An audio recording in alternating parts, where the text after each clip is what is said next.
तो आज के क्लास में आप सभी का स्वागत है। आज की इस क्लास में करने वाले हैं ज्योग्राफी के कुछ इंपॉर्टेंट सवाल जो बोर्ड एग्जाम से रिलेटेड है। ठीक है, आप लोग को बताता हूँ बाबू, आप लोग के आज की इस क्लास में मैं ज्योग्राफी के 35 सवाल करवाऊंगा। बोर्ड एग्जाम में तो 70 सवाल पूछे जाते हैं, जिसमें से आप लोग को 35 करना रहता है, लेकिन आप लोग को यहाँ पे मैं 35 ही सवाल करवाऊंगा और इसमें देखना चाहूंगा कि आप लोग जो है वो 35 सवाल में कितने सवाल को सही कर पाते हो। ठीक है, तो चलिए हम लोग करते हैं शुरू। और ज्योग्राफी के ये 35 ऑब्जेक्टिव सवाल को आप लोग देख लीजिए, जो काफी इंपॉर्टेंट है, बोर्ड एग्जाम से रिलेटेड है और एग्जाम में बार बार भी पूछे जाते हैं। तो आप लोग जो है ये 35 सवाल को कर लीजिए। ये सवाल काफी इंपॉर्टेंट है, आप लोग को एग्जाम में भी देखने के लिए मिल सकते हैं। ठीक है, तो चलिए हम लोग करते हैं शुरू और करते हैं ज्योग्राफी के ये कुछ इंपॉर्टेंट सवाल को। चलिएगा तो ध्यान दीजिएगा, यहाँ पे पहला नंबर सवाल पे क्या करें। यहाँ पे पहला नंबर सवाल कि 2011 के जनगणना के अनुसार भारत का जनसंख्या घनत्व था, बताइएगा। और आप लोग की मैं जैसे कि बता दिया हूँ कि आप लोग जब भी टेस्ट देना बैठिए बाबू, तो पेन और पेपर लेकर बैठ जाइए। मैं इसलिए आप लोग को बोलता हूँ कि आप लोग को भी पता चले, अपने आप पे गर्व होवे कि आप लोग जो है एक साल में कितना बढ़िया तैयारी किए हैं, क्या किए हैं एक साल में। ठीक है, तो आप लोग से अनुरोध है, आप लोग पेन और पेपर लेकर जरूर बैठिएगा और सारे प्रश्न को मेरे साथ करते चलिएगा और लास्ट में स्कोर बताइएगा। यहाँ पे सवाल क्या करा है, देखिए आप लोग क्या करा। 2011 के जनगणना के अनुसार भारत का जनसंख्या घनत्व था। 2011 में जो जनगणना हुआ था ना, उसके अनुसार जो भारत का जनसंख्या घनत्व जो था वह कितना था, तो याद रखिएगा कितना था, तो 382 व्यक्ति वर्ग किलोमीटर। कितना बाबू, 382 व्यक्ति वर्ग किलोमीटर बाबू भारत का जनसंख्या घनत्व था। कब, जब 2011 में जनगणना हुआ था तब। ठीक है, तो यहाँ पे आंसर हो जाएगा ऑप्शन नंबर ए। और आप लोग के बाबू इस वीडियो में हर लेवल का सवाल मैं रखा हूँ। ठीक है, जिस तरह से एग्जाम में सवाल पूछे जाते हैं उसी लेवल का सवाल इस वीडियो में शामिल है। तो आप लोग सारे प्रश्न को देखिए यहाँ पे और खुद से कीजिए, बताइएगा। ये सवाल इंपॉर्टेंट है, ये भी 1 से 2 बार एग्जाम में पूछे गए हैं। क्या करें सवाल कि दो देशों के मध्य व्यापार कहलाता है, दो देशों का मध्य व्यापार जो कहलाता है वह क्या कहलाता है, एग्जाम में पूछे गए सवाल है, बताइएगा जल्दी से। तो दो देशों का मध्य व्यापार क्या कहलाता है, तो अंतर्राष्ट्रीय व्यापार कहलाता है। क्या कहलाता है बाबू, अंतर्राष्ट्रीय व्यापार कहलाता है। रट जाइए सारे प्रश्न को, आंसर यहाँ पे हो जाएगा ऑप्शन नंबर बी। चलिएगा तो देखिएगा यहाँ पे अगले सवाल को। क्या करें यहाँ पे अगला सवाल कि बांस डिप सिंचाई प्रणाली प्रसिद्ध है, बताइएगा। बांस डिप सिंचाई प्रणाली जो प्रसिद्ध है, ये कहाँ प्रसिद्ध है, इंपॉर्टेंट सवाल है। मेरे से पहले आप लोग सारे प्रश्न को करते चलिए, ठीक है, ईमानदारी से। तो बांस डिप सिंचाई प्रणाली प्रसिद्ध है कहाँ, याद रखेगा मेघालय में। कहाँ बाबू, मेघालय में। हर चैप्टर का निचोड़ सवाल यहाँ पे शामिल है। ठीक है, करते चलिए। तो बांस डिप सिंचाई प्रणाली प्रसिद्ध कहाँ है, मेघालय में है। आंसर यहाँ पे हो जाएगा ऑप्शन नंबर सी। चलिएगा यहाँ पे देखिएगा इस सवाल को, ये भी सवाल काफी इंपॉर्टेंट है, ये भी कई बार एग्जाम में पूछे गए हैं। ठीक है, बताइएगा भारत में पूर्ण जनगणना पहली बार कब हुई थी, बताइएगा। भारत में बाबू जो पूर्ण जनगणना जो हुई थी ना, वह सबसे पहले जो हुई थी वह कब हुई थी, इंपॉर्टेंट सवाल है और डेट वाले सवाल को याद रखेगा। और जनगणना से बाबू काफी सारे प्रश्न एग्जाम में पूछे जाते हैं, तो यहाँ पे बहुत सारे प्रश्न मैं जनगणना से शामिल किया हूँ कि आप लोग को यहाँ पे अच्छे तरह से कंप्लीट करवा दूं, एग्जाम में दिक्कत ना आए। ठीक है, तो ध्यान पूर्वक से सारे प्रश्न को करते चलिए, जितना याद है करते चलिए, गलती होगा कोई बात नहीं, अच्छे से याद कर लीजिएगा। तो भारत में पूर्ण जनगणना पहली बार कब हुई थी, याद रखेगा 1881 में। कब हुई थी बाबू, 1881 में, ध्यान में रखिएगा। आंसर यहाँ पे हो जाएगा ऑप्शन नंबर ए। और चलिएगा इस सवाल को भी देखिए, ये भी सवाल इंपॉर्टेंट है, ये भी बाबू कई बार एग्जाम में पूछे गए हैं। ठीक है, ध्यान दीजिएगा आप लोग। मानव भूगोल का जनक किसे कहा जाता है, मानव भूगोल का जो जनक कहा जाता है वह किसे कहा जाता है, इंपॉर्टेंट सवाल है, याद रखेगा। रैट जेल को, इनको बाबू रैट जेल को मानव भूगोल का जनक कहा जाता है। ये एग्जाम में कई बार पूछे भी गए हैं, तो ध्यान दीजिएगा आप लोग। यहाँ पे आंसर क्या हो जाएगा, ऑप्शन नंबर डी।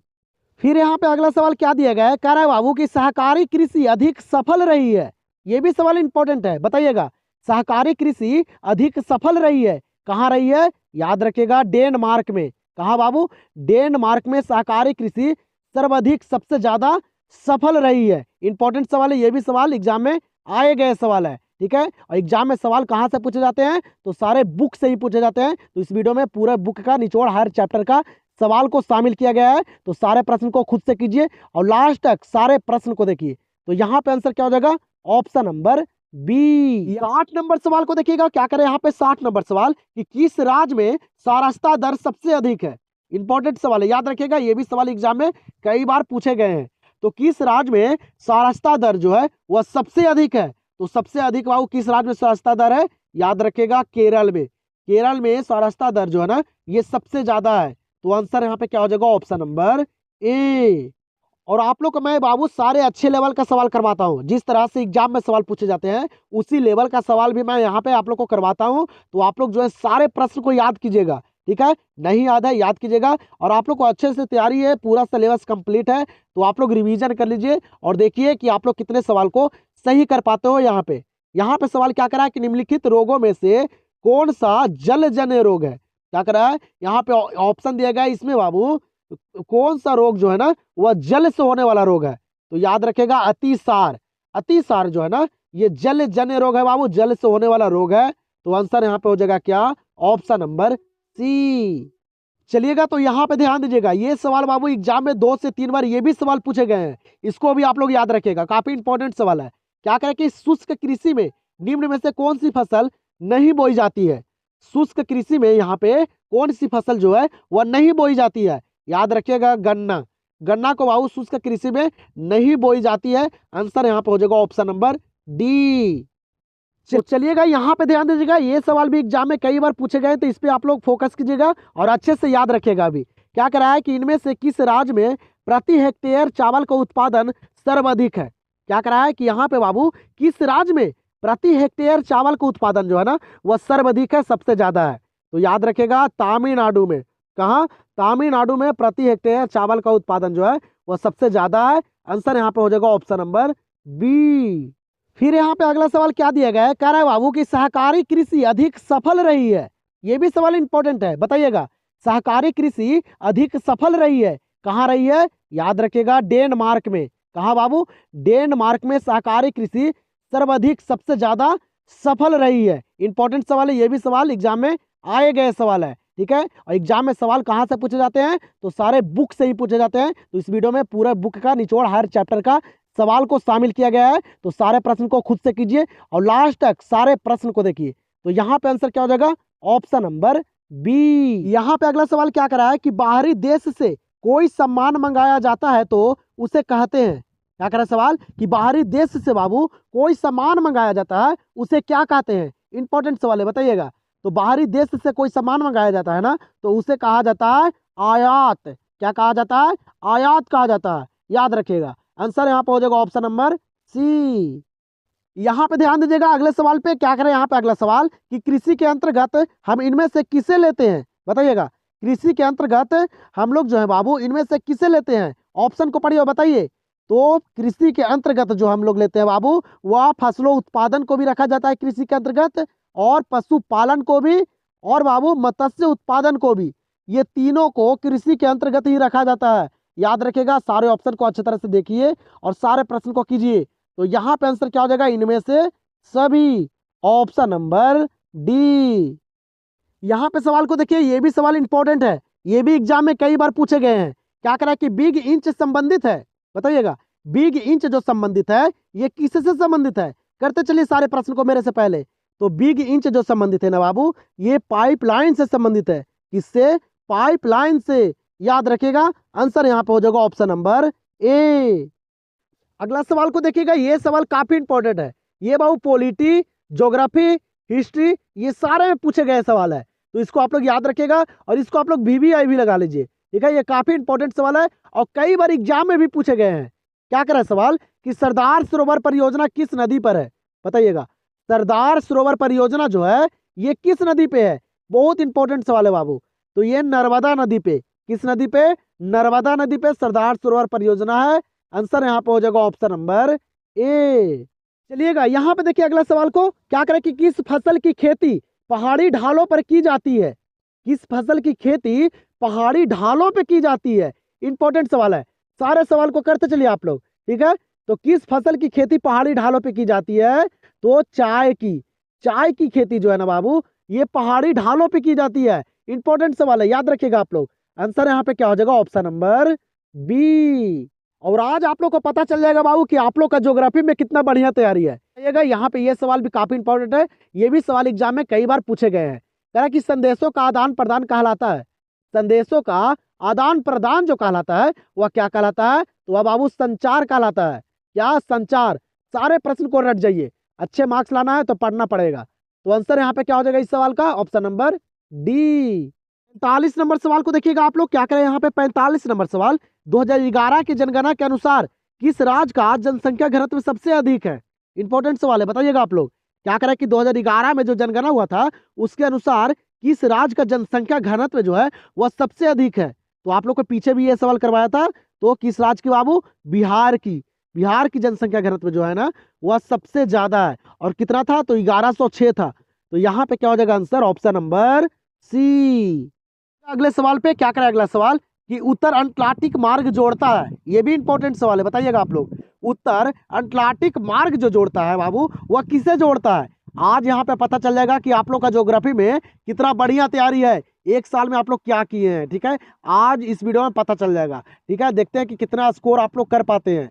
तो उत्तर अंटार्कटिक मार्ग जो है ना बाबू वह किसे जोड़ता है, याद रखेगा, उत्तर अमेरिका को यूरोप से, इनको उत्तर अमेरिका को यूरोप से उत्तर अंटार्कटिक मार्ग जोड़ता है। और सारे प्रश्न को एकदम रट जाइए आप लोग, अच्छे स्कोर लाना है, अच्छे मार्क्स लाना है बोर्ड एग्जाम में, तो सारे प्रश्न को याद कर लीजिएगा। यहाँ पे क्या हो जाएगा आंसर, ऑप्शन नंबर ए। चलिएगा अगले सवाल पे ध्यान दीजिएगा आप लोग। क्या करें यहाँ पे अगला सवाल कि दुर्ग लौहयस्क उत्पादक क्षेत्र है, दुर्ग लौहयस्क उत्पादक जो क्षेत्र है वह कौन सा क्षेत्र है, कौन सा राज्य है, बताइएगा।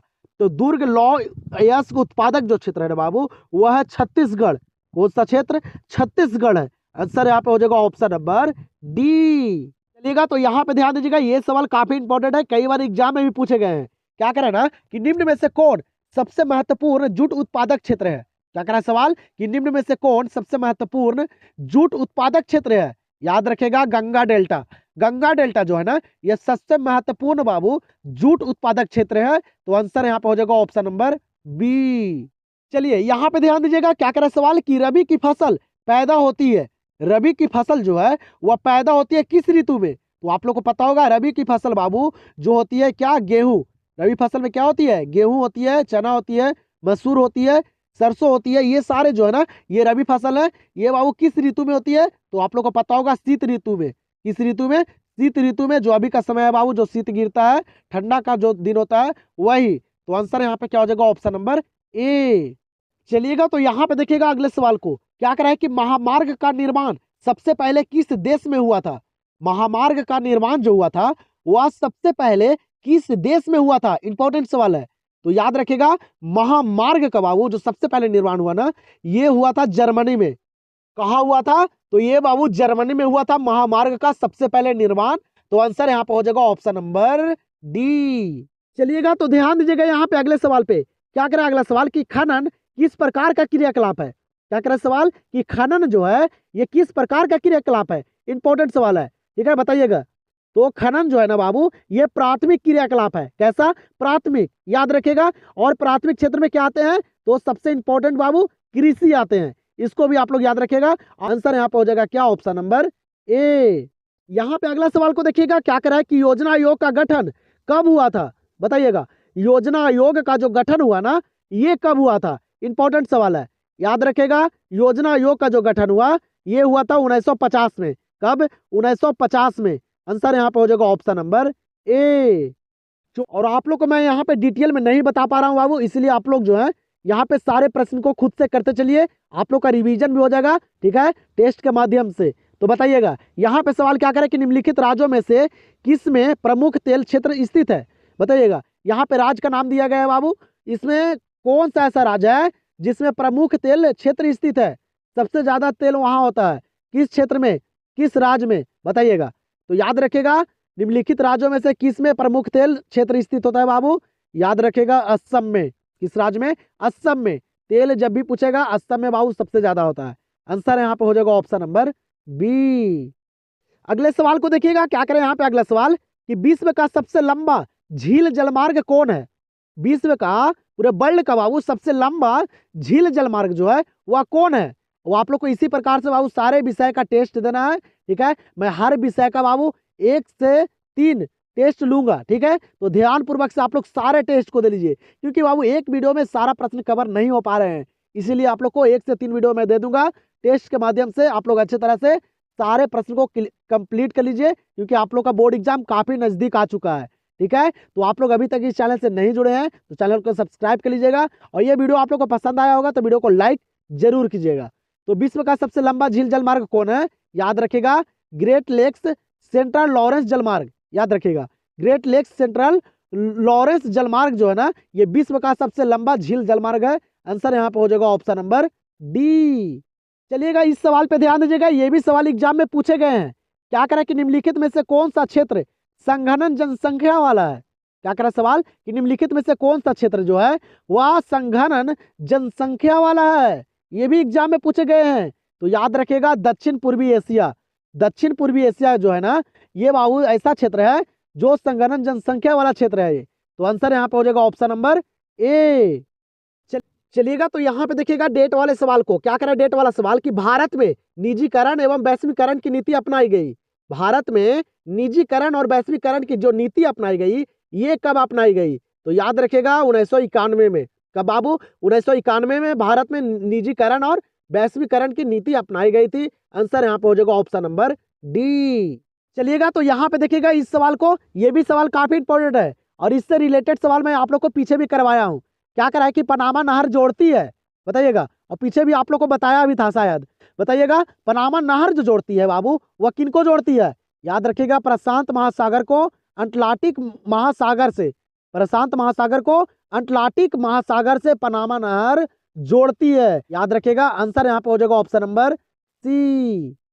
चलिएगा, अगले सवाल को देखिएगा, ये भी सवाल इंपॉर्टेंट है। भारत में हरित क्रांति का सूत्रपात कब हुआ? भारत में हरित क्रांति का सूत्रपात जो हुआ, ये कब हुआ? तो याद रखिएगा 1967 से 1968 के बीच। कब बाबू? 1967 से 1968 के बीच हुआ था भारत में हरित क्रांति का सूत्रपात। और दशक पूछेगा तो 1960, ये भी याद रखेगा एग्जाम में क्योंकि पूछे जाते हैं। तो आंसर यहाँ पे क्या हो जाएगा? Option number C.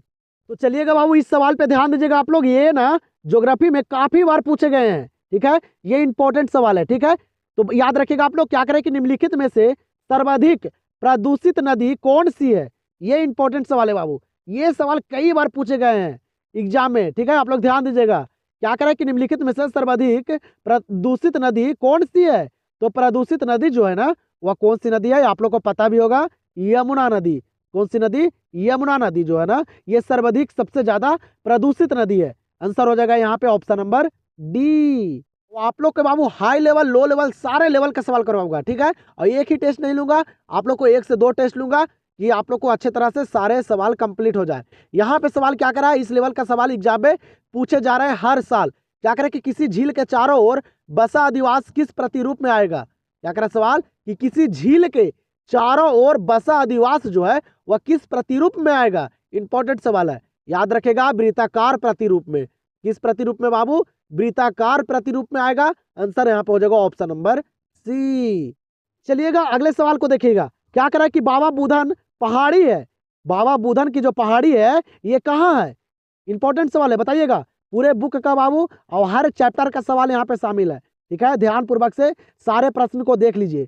तो बाबा बुधन पहाड़ी कहाँ है? ये कर्नाटक में है। कहाँ है बाबू? कर्नाटक में। आंसर हो जाएगा यहाँ पे ऑप्शन नंबर ए।